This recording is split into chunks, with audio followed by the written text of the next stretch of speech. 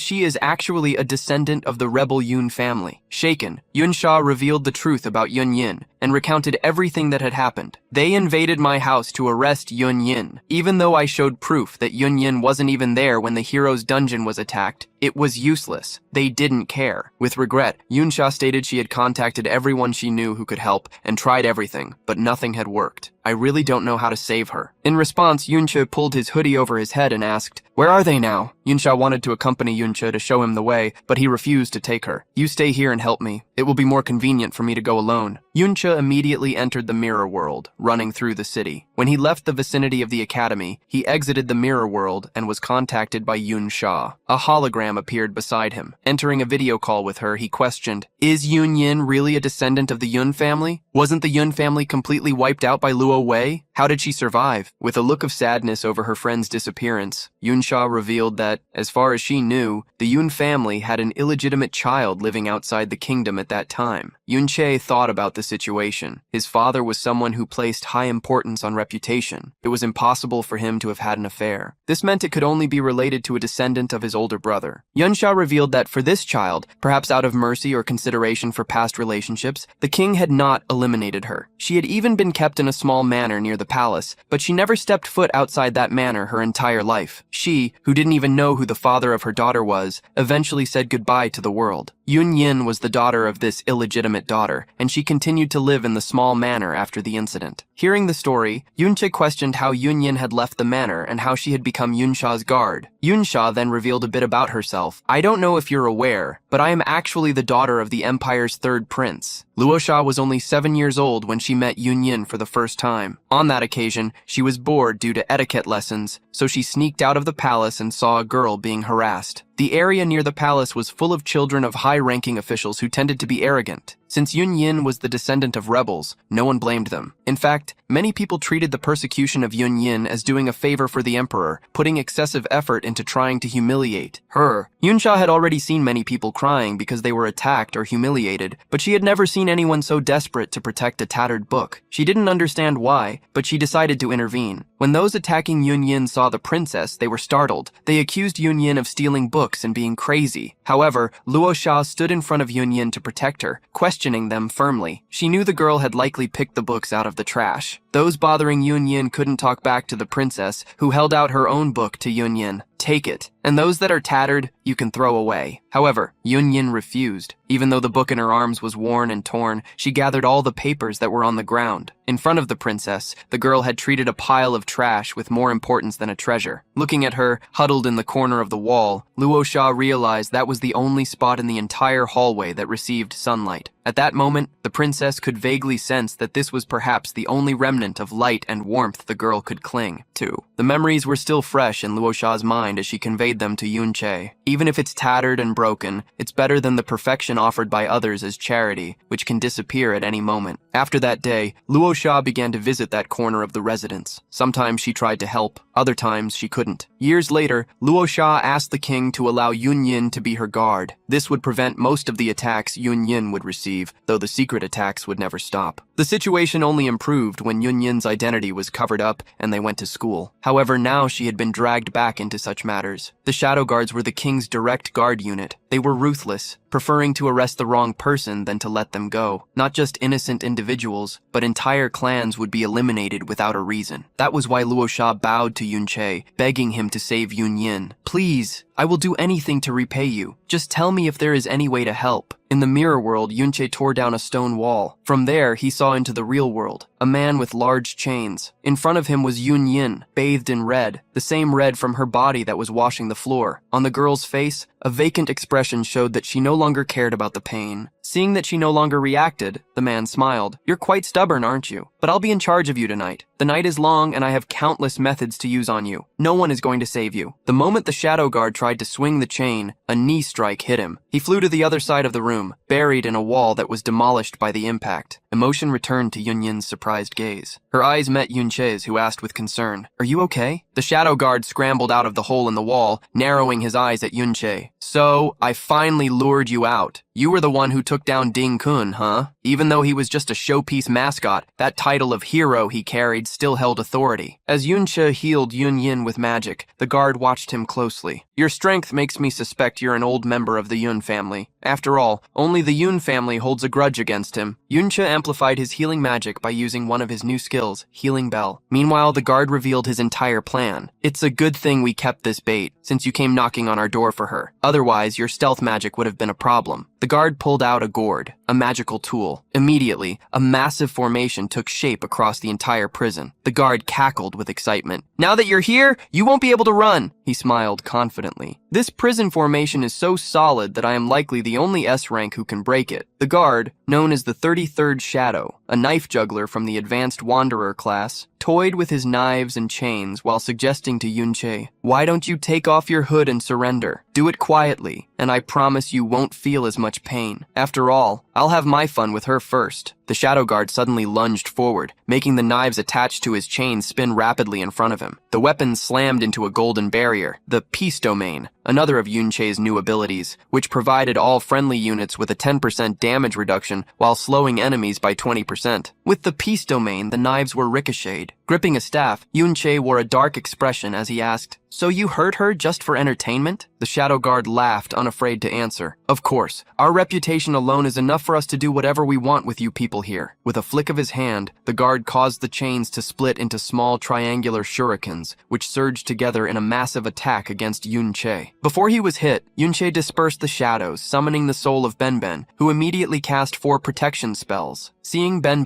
made Yunche remember the summon's words after becoming a shadow. Ben had revealed that Luo Wei had personally led the shadow guards to eliminate everyone in the Yun family. The shadows flickered like a violent flame, matching Yunche's fury. The shuriken chain attack crashed against the peace domain shield, being completely blocked while the shadows spread. Magic began to surge from Yunche's own shadow. Before him stood one of the shadow guards who had wiped out his family, someone who, even decades later, still attacked those who had done nothing wrong. Creating numerous shadow chains by switching his Peacemaker class to Deterrence mode, Yunche somberly extended a sword toward the guard. "You're wrong about one thing. It's not me who is trapped in here with you. It's you who is trapped in here with me." Numerous buffs were instantly applied, skyrocketing Yunche's attack power. The protagonist's sword glowed crimson, fueled by a murderous rage. On the other side, the guard transformed his chains into shurikens once more, spinning them at his command. Hundreds of rotating blades dominated the prison space as the guard spread his arms, laughing. "You've already used healing and protection magic. You must definitely be a support class. Changing attacks or weapons won't change the fate of this. Battle!" The shurikens flew toward Yunche at a terrifying speed. Before the attack reached him, Yunche swung his chains in a spiral, parrying every single blade. Simultaneously, he deployed several small mirrors, creating the martial domain of deterrence. Unlike the peace domain, this caused enemies to take more damage and increased allies' speed by 20%. Yunche's movements didn't intimidate the guard, who even praised him. "It makes sense that you eliminated that piece of trash Ding Kun, but compared to me, you're still far behind. You won't even be able to reach me." At that exact moment, mirrors thrown at the guard zoomed past him. Yunche teleported to the mirror's position, appearing directly behind the shadow guard. When the guard looked back, he lost sight of two chains, which promptly skewered through his body. The guard gnashed his teeth, finally realizing Yunche's ability was tied to the mirrors. Yunche retracted his chains,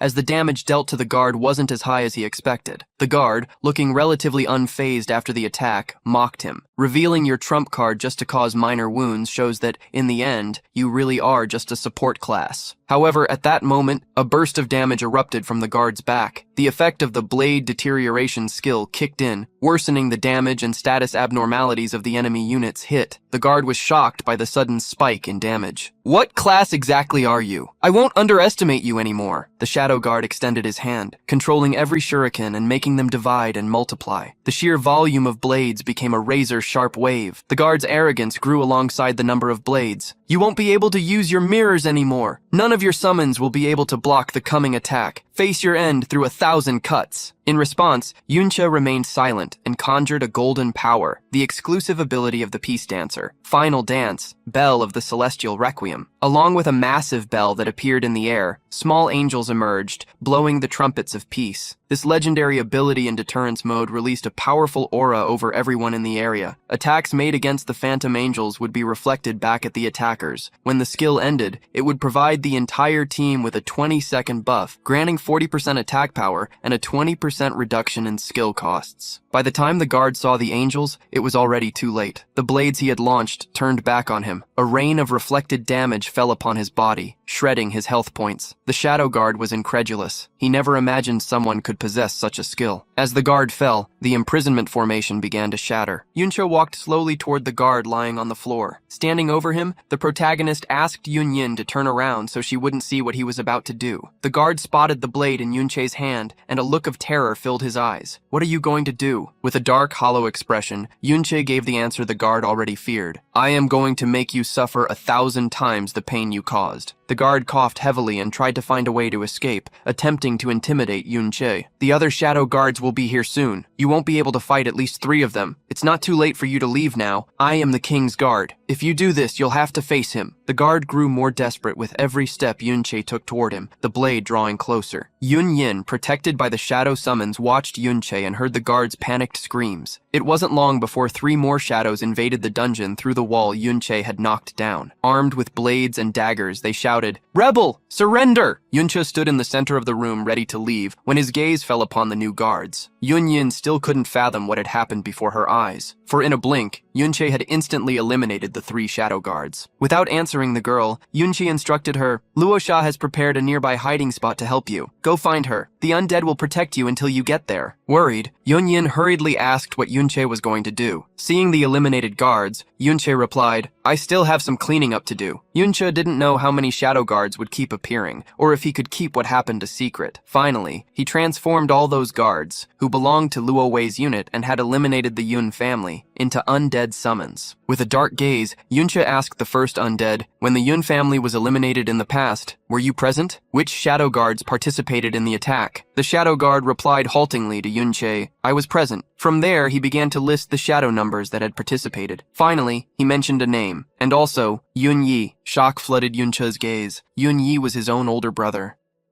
In that destroyed kingdom, there was a distant pillar of light, and Che discovered, along with one of the guards, that it would take them half a day to reach there. However, beyond the great distance, there were numerous monsters in the vicinity, such as 58-level gorillas and giant snakes watching the gorillas from their cargo backs. Ataya remembered them, for in another secret kingdom in her past life, she had encountered such monsters. The gold ores growing from the backs of the gorillas would be dropped when they were eliminated and would serve to repair the fluid cloud sword. Extending his hand, Yunti created a sword of lightning. He advanced through the gorillas, and the sword transformed into dark chains that bound them. The moment the monsters were immobilized, the sword turned into a giant scythe. Luocha couldn't hold back. She assisted Yunche using one of her secret star arts. The attack power increased by 20% in addition to gaining 2 points of spirit. The fluid cloud sword was enhanced by the buff provided by Luocha, adding to more than 10 other buffs. The scythe slash unleashed by the protagonist cut through the air in front of him, as well as the gorillas. Che watched the monsters fall to the ground as Luocha approached. She looked at the sword with curiosity. This is the fluid cloud sword. Its attack power is really high, even though it looks severely damaged. Che smiled slightly, revealing that the attack power wasn't originally that high, but that thanks to her, he was able to fix the sword for having helped protect so many students in the secret kingdom. The director planned to gift Yunte with some skill books, but since Little Cha was asking for so much, he changed his mind and decided to gift him with resin from the world tree, as it was impossible to give up on a nursery of life.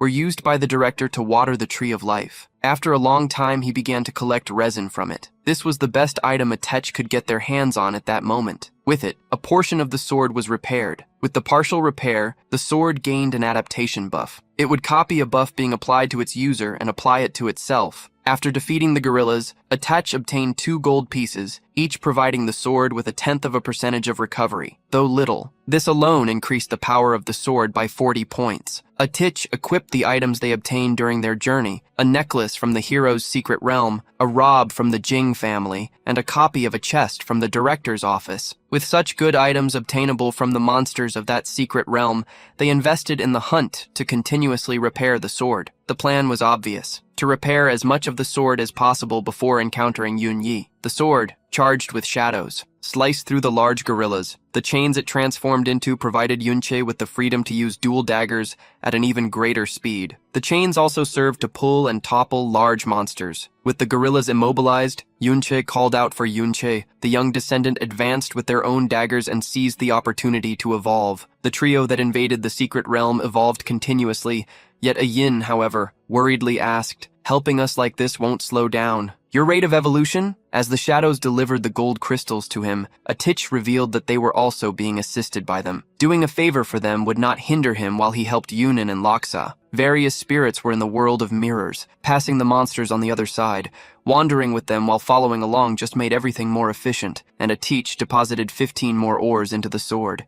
By increasing your recovery by 1.5%, 300 attack points were provided. Locha approached the protagonist by leaping over the gorilla he had been on before. "You clearly wanted to come to this secret realm, and looking at your route now, you seem very certain. What exactly is there in the Pillar of Light?" she asked with curiosity and uncertainty. Ache looked at the distant Pillar of Light in silence. His answer was surprising. "There lie the ruins of the ancient Yun family mansion." The surprise made Lulu, the tea, ask once more to be sure. "Are you referring to that Yun family?" Yun Che provided a longer explanation. 40 years ago, the ruins of the Yun family were swallowed by this secret realm, right from the expanding Golden City, and have been preserved there since then. Yunin was most impacted by Yun Che's unexpected words. "Your grandfather might be in those ruins right now." In a small reception room in the ruins of the Yun family, a brother of AT asked, "Still no news about an eye? It's been a long time since her identity was leaked, hasn't it?" The man in front of him knelt down. stating that with public opinion so stirred up now, it must be difficult for her to travel. She could be discovered at any moment. I report her location to us. The man also revealed some devices as per his request. At the time,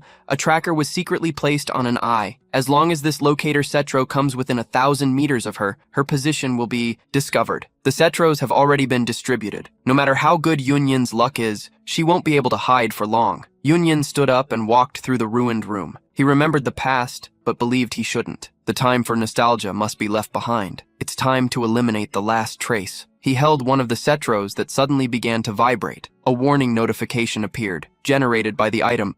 Unexpectedly, a kilometer away, Che continued to hunt the gorillas, and one tried to follow him while he grimly brandished the scythe, collecting even more pieces of gold. Taking small breaks, he always checked how the descendant was doing. Several hours had already passed, and Che met with a yin to inform her. And a yin is now the captain of the Guard of the Shadows of Lua Wei, and even more the person who eliminated the entire family one back then. Even the impassive look of a T showed sadness when discussing the matter. At the moment, I do not know exactly what kind of person he is, nor do I know what his attitude towards you will be. I just want to tell you that first, Family 1 was innocent. You are even more innocent. If you do not wish to go, you can stay here. I will leave reborn spirits to protect you. And Anim held her dagger with agitation. The young girl's gaze showed nervousness. Discovering so many things suddenly made it hard for her to organize her thoughts. Immediately. Grandfather, annihilation of Family 1, innocence. Each of these matters was enough to force her to digest for a long time. She, however, knew one thing. Regardless of whether the Yun family was innocent or not, or whether this person was good or bad, the reality is that I grew up with no one to take care of me, since he, as a shadow guard, chose to stand still watching me. So, the status quo will not change either. That is why I will go with you. As he walked towards the Tower of Light, Yunche wondered if he should have left Yunim behind. There was no way to know if he was right or wrong. Only when confronting Yunim could he decide what to do. When Yunche reached the area where the ruins were located, he saw something he recognized from long ago. There was a training area that was now a desert. Yunche's eyes widened as he recalled the place where he had trained and played long ago with Lua Wei and his siblings.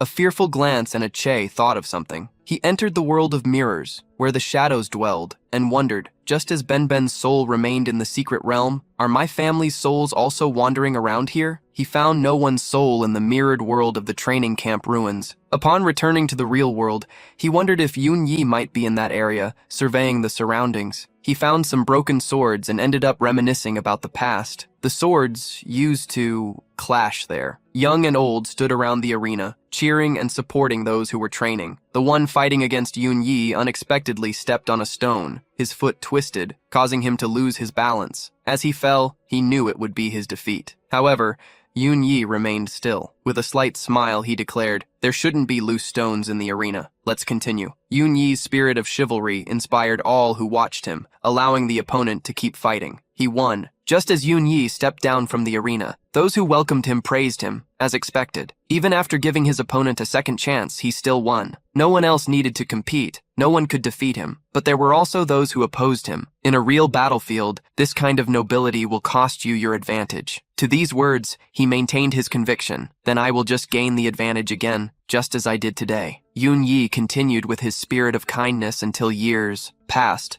and the serene gaze eventually turned into an expression of fatigue. In a fight in the arena, his opponent stood tall, showing no signs of impending loss. All around, people showed just how crazy that was. How can this be real? And Yun Yi really lost to a T. A T is 4 years younger than him. Words of glory for the emergence of a new genius echoed today in the ruins of the Golden City. In the secret realm of the Yun family, Yun Yi walked in silence, reminiscing about the past. One day, Lua Wei spoke to him. "The big brother is a good man. If my brother saw me stealing his shine like this, he would surely want to end me. Ha ha ha." And Un Yi asked Lua Wei not to speak ill of the royal family and not to talk about him like that. "I take pride in the talent of my younger brother." Walking calmly, Lua Wei stated that it was precisely this pride that Un Yi felt, which he envied, and reminded him, "Whether it's you or the master, everyone spoils a tea. Our master only lets his guard down when he's with him." The words could be verified, for at the small gathering happening in the kitchen, the one who taught them laughed joyfully, sitting next to Un Yi's younger brother. Amidst the laughter, he asked, "Wouldn't he pass the title to Yun Ti?" "There's no way he would." Would that happen? The question may have sounded joking, but it deeply affected Yun Yi. Time passed, and a bandit invasion occurred in Lanyuan village. Yun Yi fought with all his strength alongside his companions, trying to protect the villagers. He leaped against his enemies, confronting them in midair. His sword thrusts were precise, and he stood in front of the weak, blocking and deflecting arrows shot at them. Despite his efforts, he realized they would not win. "We can't keep going like this. Our reach is too short." Luo Wei, who accompanied him, used fire magic while exclaiming, "We can't. Stop all the bandits. The villagers are already being hit. We need to concentrate our strength on defeating their leader." The tank accompanying her warned that this plan would only lead to more casualties. However, in her view, there was no other choice. They ended up pleading, "Make a decision, Captain." Jung Yi, pressured, did not know what to do. It was at this moment that another person appeared. A young man passed by him, jumping between the enemies as he advanced to the rear. Che was moving alone with a sword and a shield. Each swing of his sword pinned an enemy to the ground. In seconds, he eliminated an entire group. Quickly, he reached the rear where the leader of the bandits was. He shouted with fury and justice. With a single sword strike, he took down the enemy. Climbing on a rock, he raised the bandit's body and shouted, "Your leader has been defeated. Surrender, and we shall spare your lives." In response, one enemy froze in surprise. At that moment, he realized he had truly been outmatched. Later, while they were eating, the group's master praised Tea, scratching his head. "Well done, I knew you could do it. You're even better than your older brother." Agui was still walking with a shaken look. He addressed Luo Wei, unable to believe what he thought. "I almost chose to sacrifice the villagers." Luo Wei tried to calm the guilt that Yun I felt, saying that, for the greater good, sometimes sacrificing a few was inevitable. Not everyone has the martial skills of Yun Ti. The risk was too high. Even Yun Ti wouldn't succeed every time. His eyes glinted with a dark gold as he declared, concentrating power to eliminate the leader was the correct tactical choice. Later, in the prison, Yun I checked on the prisoners. A thief, with his hands bound, pleaded for forgiveness. "I had no choice. My wife is sick at home.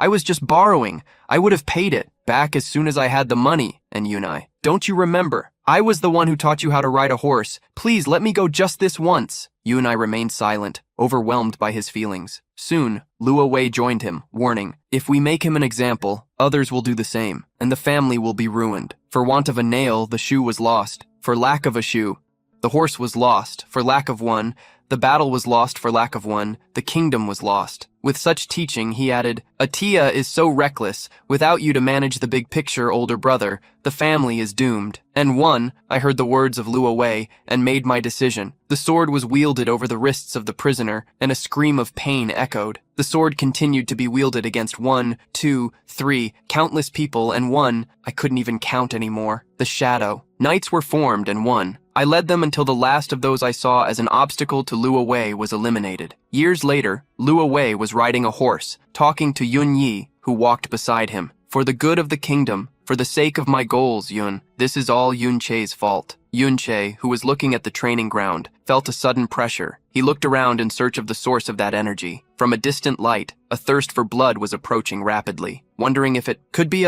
I, the protagonist, drew my sword, preparing to see what my brother had become. A horse flew through the air, and Ataye's eyes widened upon seeing who was mounted upon it. Fury consumed her expression as she shouted, "It's you!" Mounted on the horse was a man with long golden hair, Luo Wei, with the gaze of a vampire. He stared at Yun with deeply golden eyes and asked in surprise, "Can you recognize me in this form?" Yun trembled with fury at the sight of Luo Wei. The emperor proudly asked, "My current appearance looks like someone at most in their 20s. How do I look?" Yun's gaze showed extreme rage, an outrage directed at Luo Wei. The king, concerned about his appearance, remembered how all of his portraits circulated.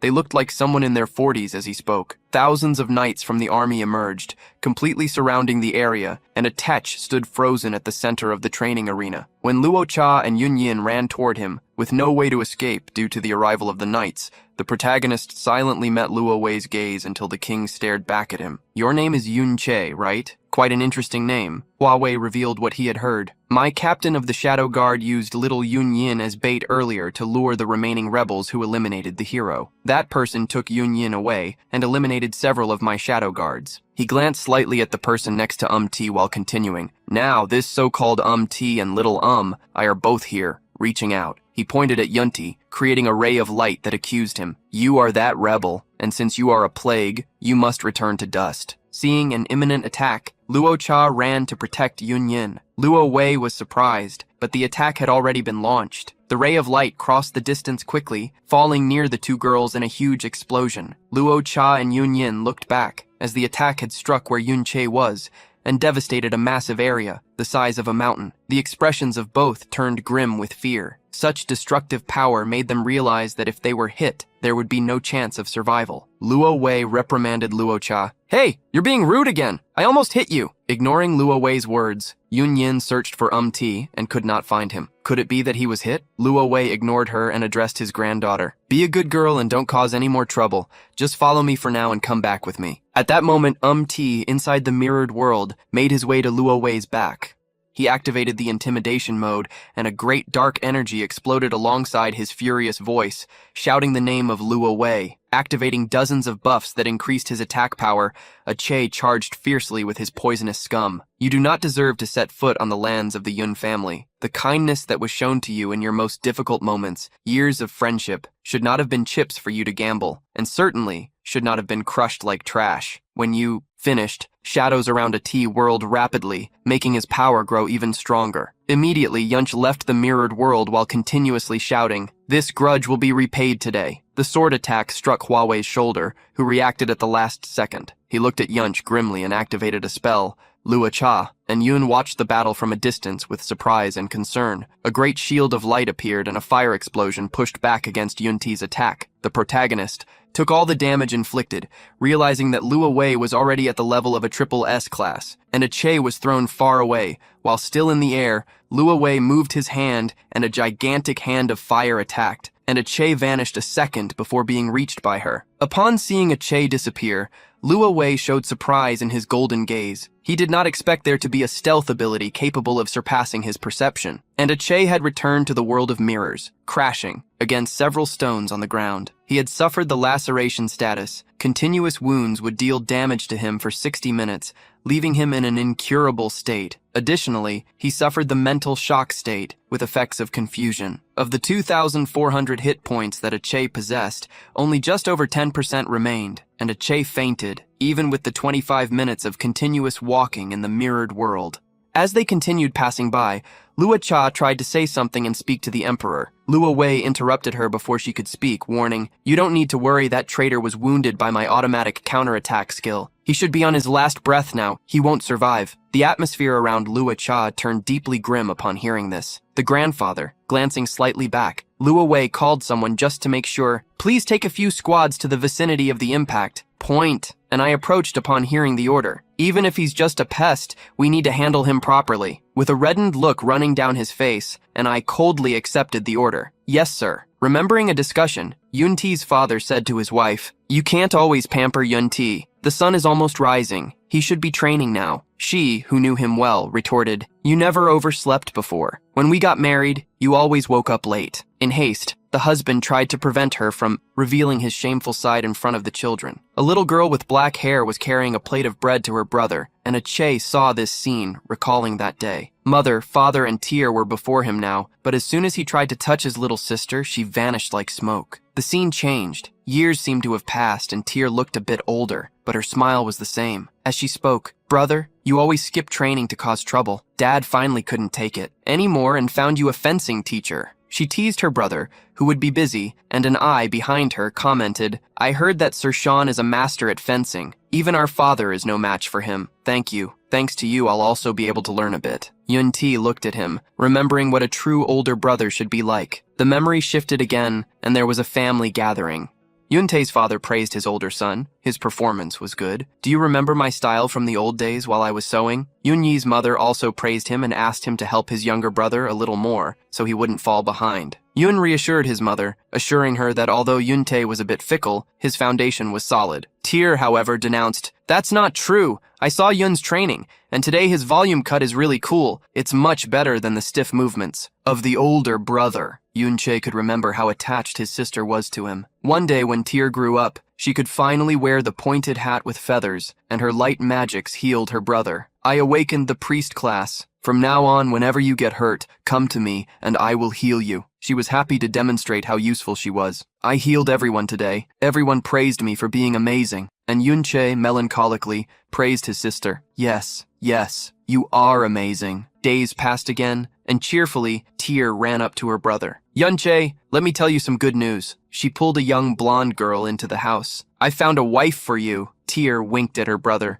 revealing her plan with Professor Sean's daughter being his wife. Surely he'll go easier on you. He recalled the answer he had given to his sister that day. The professor will only be tougher. Even though the young girl hadn't accepted to marry yet, Tear already treated her as a fiancée. She is from the priest class, has healing abilities just like me. Don't come to me when you get hurt in the future. Go look for her. I'm tired of having to heal you all the time, Tear whispered to her brother. If you do that, you'll be able to spend more time with her. Tear was about to say something when she noticed his sad look, with tiredness in his eyes, and Tear avoided crying. I miss you all so much. Days passed, and in a serious meeting, the family leader questioned the eldest son. You are too harsh with the matters. Your punishments are excessive. It seems too early to let you handle these things. Do something else for now. Yang Yi challenged his father. If I don't do these things, who will? It can't be. Right. He is not ready for this. The family leader crossed his arms, announcing that Yang Yi should not worry about such matters yet. Yang Gui trembled with irritation at having his position revoked. His father, however, continued ordering. Stop working for your highness, Louis Yang. That is not something you should be involved in. Yun Yi's gaze mixed shadows and surprises. He clenched his teeth irritably, and his feelings overflowed. Father, your benevolence is becoming a weakness. Indecision will become the ruin of the family. Yun Yi's father would not accept his son speaking in that tone. Rising, he glared fiercely at the boy. Insolence. Does your knightly spirit teach you to contradict the head of the family? Do you wish to betray the family creed? Yumi's mother heard the argument and entered the room to prevent them from continuing to fight. Even against his own mother,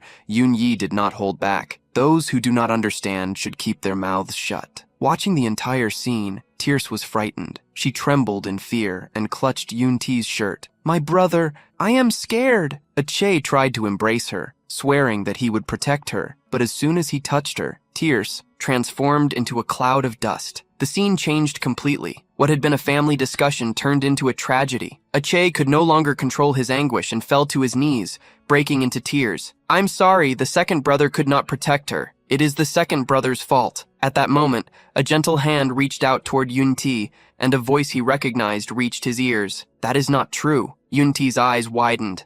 He turned around hastily and felt his sister's healing power. Yun-tae stared at the spirit before him in surprise. The pointed hat with feathers, the flowing hair, the gentle gaze, and that magic all betrayed who stood before him. Tear was swirling a glass of wine. Lua Wei instructed the two girls in front of her. Relax, you don't need to be so restrained. Lua Cha tried in some way to make the emperor leave. Your Majesty, why come to a place like this? The level of this secret realm is much too low for you. It is also a desolate place. Sweat dripped from the young woman's forehead as she spoke, carefully choosing her words. Interrupting his drink, the emperor announced, Of course I came to fetch you. I did not order you to return home. A dark look of despair appeared on Lua Cha's face. She was questioned once again by her grandfather. Did you think that by infiltrating the secret realm through your great-uncle's connections, I would not know? Lua Cha found no words to respond to the question. Seeing her expression, Lua Wei instructed her, You don't need to be nervous. I am not angry. Just don't be cruel again. At that moment, an eye entered the ruined hall, informing the king that he had searched the entire area,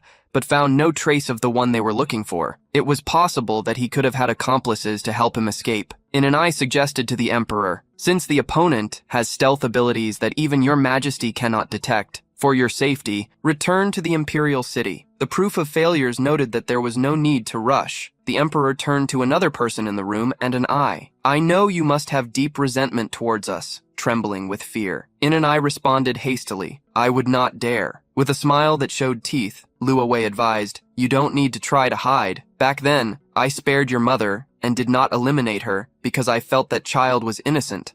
Regarding Yun Che's father, he claimed that Yun Gi led the Yun family in a rebellion against the kingdom, but it wasn't necessary to involve her because of that. I didn't expect the hatred towards the Yun family from common people to be so intense that it drove her mother to do what she did with her own life. The expression on Yunin's face turned dark upon hearing the lies the emperor was telling about her mother. To validate his own words, he pointed at Yun Yi. If you don't believe it, then why did he become the captain of my shadow guard? Yun Yi's gaze fell upon the white-haired man, recalling what Yun Ti had said about finding the grandfather. Shaking his wine glass, the emperor continued, My relationship with Yun Yi is close. If it weren't for Yoon T, if the Yoon family weren't truly sinful, I would have never touched them. Even now, I feel pain from this decision. Ultimately, it is all Yoon T's fault. The king spoke with bared teeth, shamelessly manipulating the story to his advantage. Yoon T quietly looked at Luo Wei with his head down. So, since I never revealed myself, my rebellious lineage doesn't come from him, right? Luo Wei looked at him with a slightly furrowed brow and nodded. She then revealed what the true lineage behind Yang Yi and her sister Yang Tier was. The man before her was, in fact, her great-uncle. Formally introducing them, he commanded, "From now on, you will follow him." Luan Cha tried to hastily intervene, reminding the king that Yun Yi was his personal guard. Before he could continue speaking, Luan Cha saw the grandfather approach in the blink of an eye. With a smile and closed eyes, he lightly asked, "Wasn't I the one who asked you to make him your personal guard in the first place?" And Yun Yi discovered the truth behind her connection with Luan Cha. Luan Cha herself had no words to refute the king. Having finished all the drink, he reminded her and warned her, "I asked you to take good care of her. You did that very well. I have already prepared a reward for you." Before the young girl could try to explain herself to her friend, Luo Wei used a control magic, lifting her granddaughter into the air and deciding, "Let's go home." Lua Cha's mouth was sealed so she wouldn't say anything. Luo Wei carried her with her, notifying that her brothers and sisters miss her, while a yin was left behind, with a vacant look and a mountain of information to process at. Once, in the mirrored world, a Che came face to face with his sister's soul. Tier's soul fell to its knees when he rushed to hold her. Che didn't understand why Tier was there, but remembered that it was natural since it was the Yun family's home. What worried him was whether his sister could remember him, even after becoming a spirit. Tier's ghost gently raised her hand, watching the healing magic she was releasing herself. Extending her hand, she used magic to control a small cloth doll, an old gift. Yunti's trembling gaze understood that even now, instinctively, Tier was trying to heal him. He desperately hugged his sister, trying to apologize after so many years. Tears streamed down his face as he repeated his apologies. "It was because I was useless, I couldn't protect you, it was my fault, I'm sorry." The hand of the spirit of Yunter touched Yunter's back. She also embraced him. In an ethereal voice, the spirit murmured, "Yunter, heal." A notification immediately appeared. For Yunter, spiritual contract. You can sign a contract with this soul. After the contract, you will be able to bring her out of the mirrored world to fight for you. Trying to cope with all of this, Atio looked at his sister's spirit, surprised that she still knew his name. There was a possibility that she truly recognized him. Everything seemed to be thanks to the level 3 mirrored world and its changes in light of the spirit situation of his sister. Ache had an idea.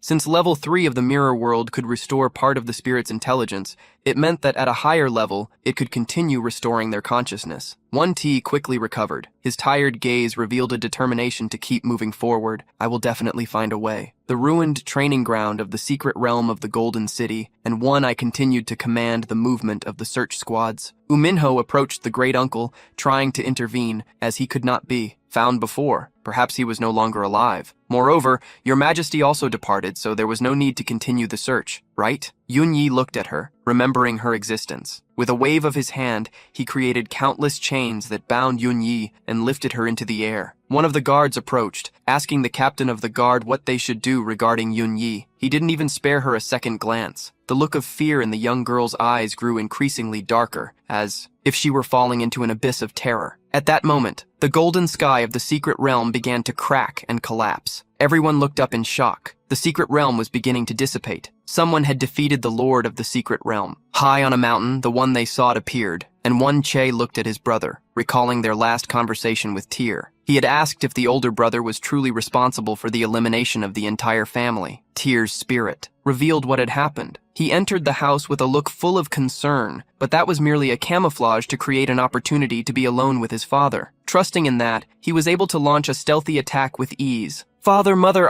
all the family members ended up meeting our final fate at his own hands." Upon realizing the fluctuation in the emotions of her brother's spirit, one Tessa became furious to the bone. What he refused to believe had really happened. The young Tier burst into a room where the newcomers were asleep. "Get up! It's time to train. I wasn't lazy when I was your age." The group that had been awakened shouted against Tier for being roused so early. Seeing they weren't following her orders, Tier announced, fire in her eyes.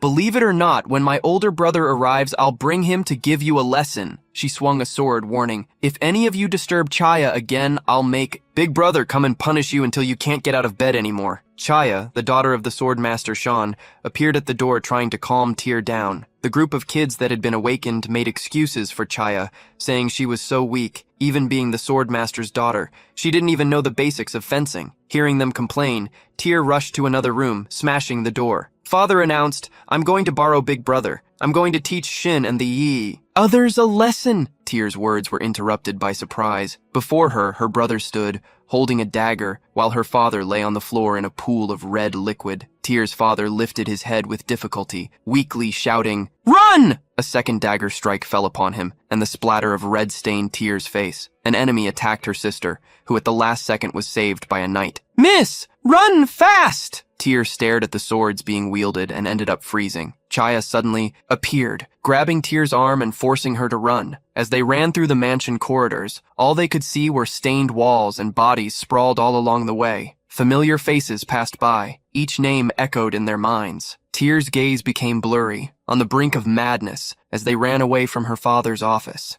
They spotted her mother, Tyr, across an extensive corridor, about to run towards the mother who was searching for her, when Chaya covered her mouth. The two of them hid, and AI had appeared near the mother, who didn't even know he was the culprit. Just as she was about to ask him to also look for her sister to protect her, she felt her own son's attack. Even with her mouth covered, Tyr saw with her own eyes the desperate scene unfolding before her. Chaya pulled her friend behind a bush, hiding with her. The young woman was the only one able to think clearly at that moment, and knew they needed to find their father. He was a master swordsman, and the only one capable of helping them escape. Chaya revealed that when Yunt was little, to avoid training, he had created a hole in the wall. The hole was near some bushes close by, and they could escape through it. When they reached the area where the hole in the wall was, they noticed someone was above the walls, watching. Realizing the enemies knew the Yun family very well, Chaya felt confused, but Yun-Tyr understood the reason. They were led by Yun. Looking at her friend, Chaya made a decision. She took the sword that Yun-Tyr was holding and warned her, "If we go together, we'll both be caught. I will draw their attention. Use this opportunity to get through the hole in the wall." Tyr, who could hardly think because of the shock, tried to argue but found no words. Chaya hurriedly held her friend's face, insisting, "Quick! If you find my father, you both can come back to rescue me, got it?" Chaya promptly crawled to another area,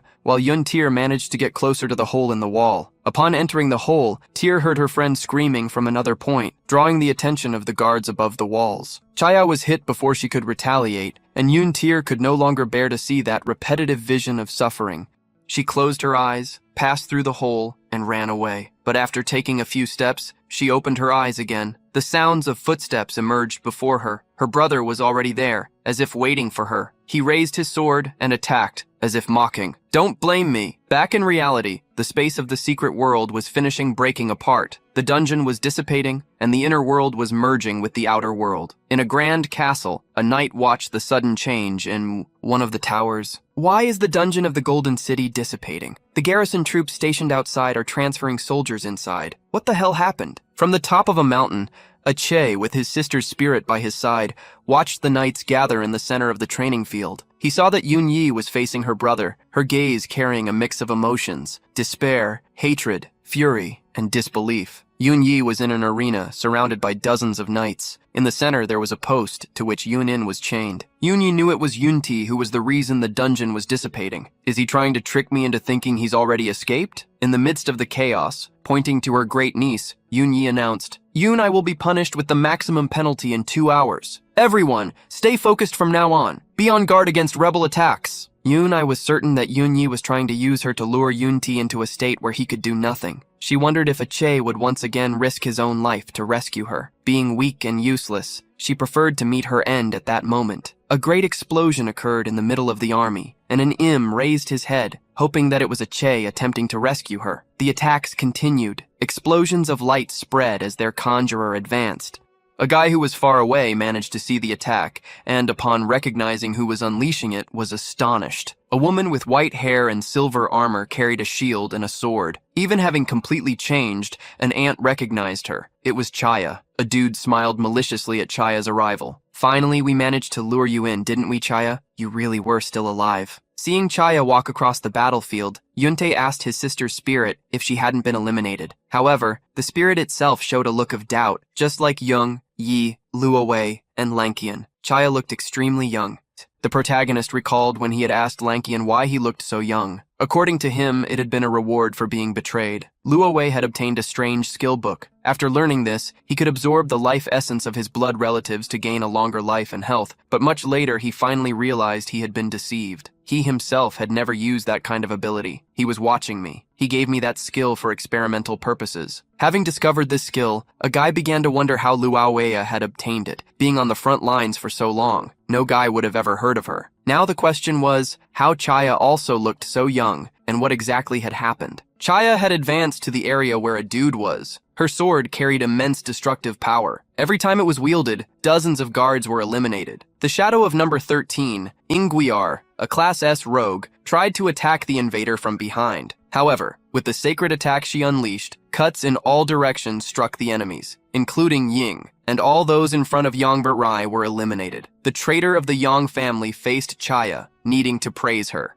About the circumstances of the dungeon being sealed, did you really manage to get a second-class change without alerting the officials? That is a level of power that only city lords are permitted to possess. Chaya was currently at level 85, having gone through her second-class change. Now she was a sworn double-ranked paladin. Chaya stared at Yun Wang, who continued to speak, and advanced, but not towards him. She passed by Yun Wang and turned to the chains that bound Yun Wang, cutting them and freeing her friend's descendant. Laying Yunim on the ground, Chaya assured her, "Don't worry, you're safe now." Before Yunim could say anything, Chaya interrupted, "I'll explain later. I need to get you out of here first." Shield in front of her body, Chaya held a shield while activating the knight's advance. Sacred power gathered before the shield as she charged forward, knocking down each enemy in her path. However, she was soon surrounded by knights of equal level, the captain of a royal knight order and an 80-level barbarian warrior. He picked up his axe while boasting, "Did you think that a battlefield was a place you could come and go as you pleased? You dared to attack the enemy lines on your own. We will finish you off without the Shadow Guard captain even having to lift a finger." Chaya's expression darkened, for the reality was evident. Against so many enemies, she would end up overwhelmed. I mocked her situation. "With you needing to protect someone, how much combat power and mobility can you demonstrate?" Attacks began to rain down on the two,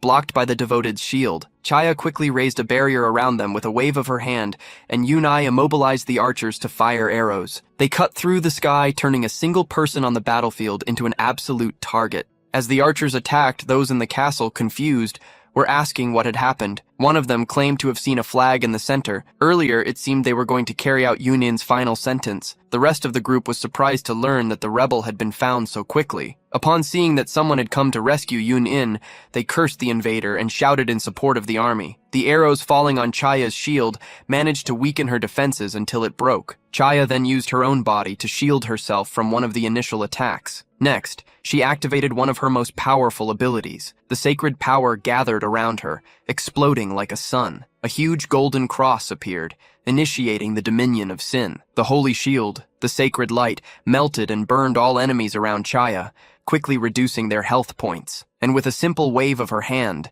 she ordered the mobilization of the priests. Dozens of healing spells were cast, and the injured knights recovered almost instantly. Many years had passed, and the kingdom had never ceased to develop its army thanks to Yong Yi and Luo Wei. When countless soldiers with evolved classes gathered, the area damage caused by individuals was healed immediately. Chaya used powerful single-target attacks, but she would need to defeat dozens, hundreds, thousands of enemies, and she knew she couldn't defeat them all. No one would withstand such a prolonged war of attrition. With Chaya starting to show signs of fatigue, the traitor of the Yun family saw the perfect opportunity to act. Shadows began to form around him as he approached her. "Just give up. It's one thing to hide in the shadows of the kingdom and act like a parasite. Now that you've been exposed, all that's left is to hunt you down, the shadows around Yun."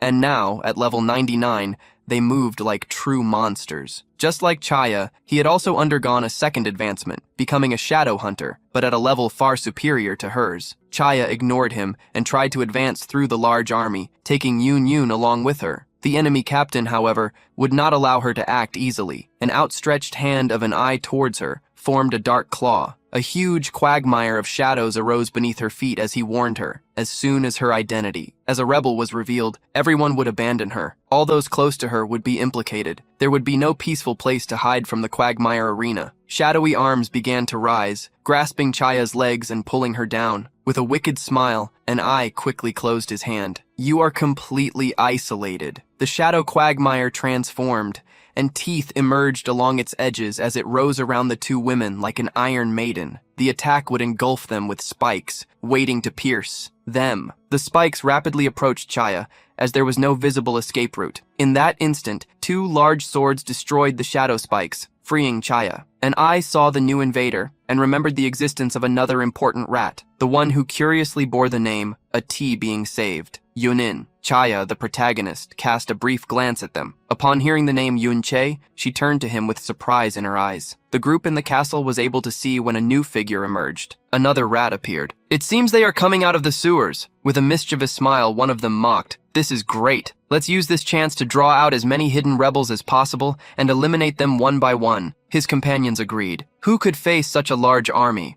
The answer was about to be given as soon as he stepped forward, and Che activated the power of the mirror, bringing forth from the other side his army of souls and zombies. He pointed the sword at Yun Yi, declaring his sentence. The sin you have committed is unforgivable. Seeing the fluid cloud sword in the hands of that Yun Che brought surprise and fury to Yun Yi. His imitation is perfect.